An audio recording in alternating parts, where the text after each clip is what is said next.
definitely not the greatest quality, as you'll see little blemishes and stuff like that all here. What I have here, ladies and gentlemen, this was my favorite jam growing up, and some of you may call it a jam, some of you may call it a stew. And what I have is what we call Pommecythere. Some of you know it as June plum. They were picked, these were not ripe on the tree. If they were ripe on the tree, there'll be a more brilliant orange yellow color, and the ones I grew up with were a lot bigger, maybe I'd guess about 2 times the size of this. However, I've also seen, my dad has a tree in the front yard where it's smaller than this as well too. And with the green ones, you'd make chow, you'd make kuchula, you'd make tal curry, whatever you can do with it. But the ripe ones, we usually make what mommy would call a jam. So I've got 6 of them here, and I found it, and the only reason why I bought it, even though like this piece here will have to cut out, I'll show you in a second. The only reason why I bought it is because I so love this recipe. I so love this jam that I had to share it. I'm diabetic. I can't partake in it. I will take a little tasty taste, but I really wanted to share this one with you all. You need quite a bit of sugar. That's just white sugar, 2 slices of ginger, not too thick, and 1 stick of cinnamon. If you wanted to put a bay leaf, you can also add a bay leaf in there. We'll need some water, maybe about a cup of water, just to break everything down to get that sort of jam consistency. I'm just going to move that over, and what I'll show you what we're doing, and I'll take the sort of terrible looking one. What you want to do is take a paring knife, and you're just gonna, well, it should be sharp. Oh, does it ever remind me, man, growing up in the islands, man. And you know, a potato peeler would work as well, and all you want to do is to remove the skin.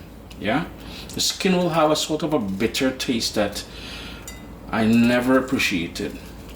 So even when we were small and my man would go to the tree, and it can be quite juicy. What I want to do, and I'll show you in a second as well, I'm just peeling it to show you how to peel it, and I'm going deeper where these sort of darker spots are, because I know it's not too iry and it's juicy. You can see starting to fall apart in my hand, and that is very sappy because there's a lot of sugar in here as well too.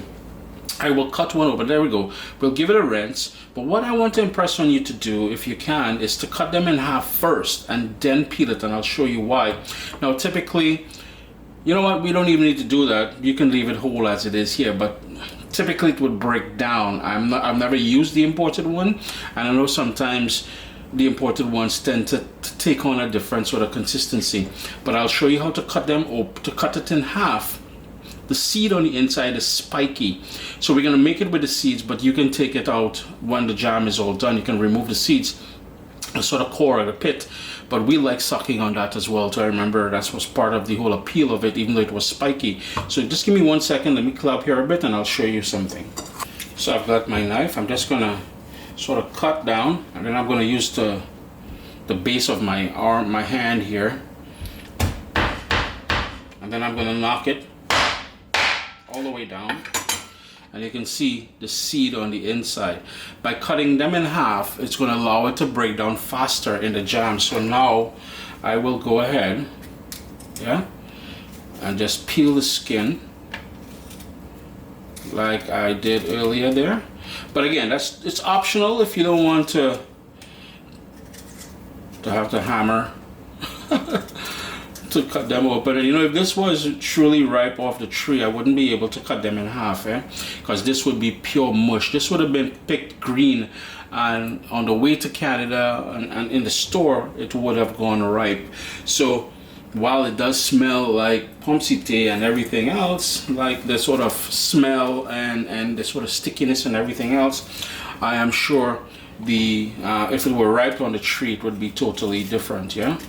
In goes the peeled Pommecythere, sugar, ginger, and cinnamon.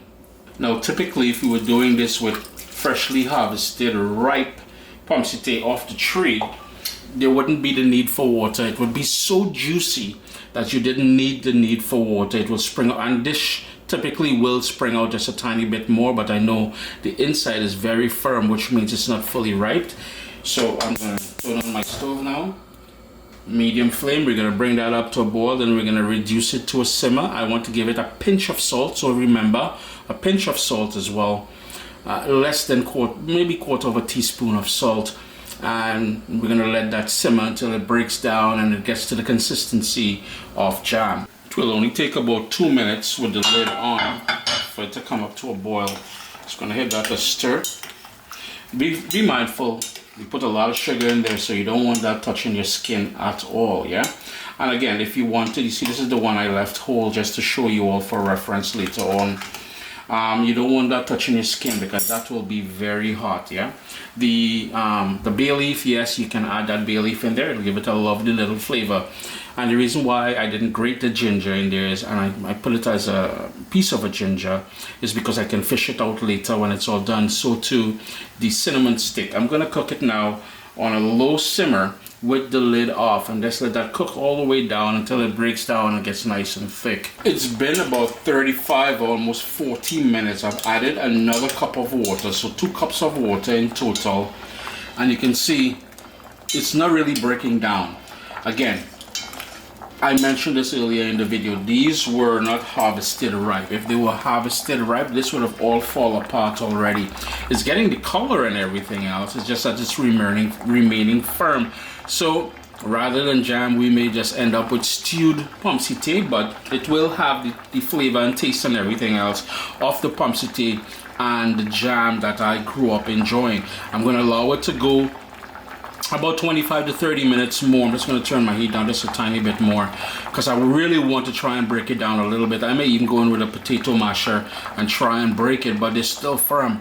And that, ladies and gentlemen, is why you take risk when you live in a country where the ingredients have to be shipped in. They're not fully mature and ripe and everything else. So it is what it is. I totally understand that was going to happen, but I wanted to share the recipe with you.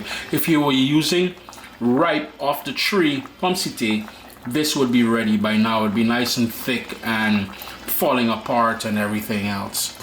1 hour later, and you'll see, notice how it fell apart there. It's going to thicken up further. It is thick, but it will thicken up further. What I'm going to do is allow it to cool, and then I'm going to put it into a glass jar with a lid. And this will keep in the fridge. Well, of course, you got to remember to take out the stick of cinnamon and pieces of ginger. They're somewhere in here. I'm going to take those out. There we go. I'm going to take those out as well, but I'm going to allow it to cool because this is going to be very hot. I don't want to risk getting burned. Chris here, CaribbeanPod.com. Pommecythere jam, something I enjoyed thoroughly as a child growing up, and you can see the sort of fiber of the inside of the seeds. That takes me back, boy. Wow, that's a wonderful flavor, by the way. The printable recipe, will be available at CaribbeanPod.com within the next couple days. In the fridge at least a month or 2, but yo man, this is a wicked jam here. Remember, mommy used to make a big pot of this, and myself and my sisters, my brother, we would just go to town on this thing here, man. With just hot roti, we would take some of that, spread it on that hot roti. I'm talking sada roti, by the way. Anyhow, I'm gone.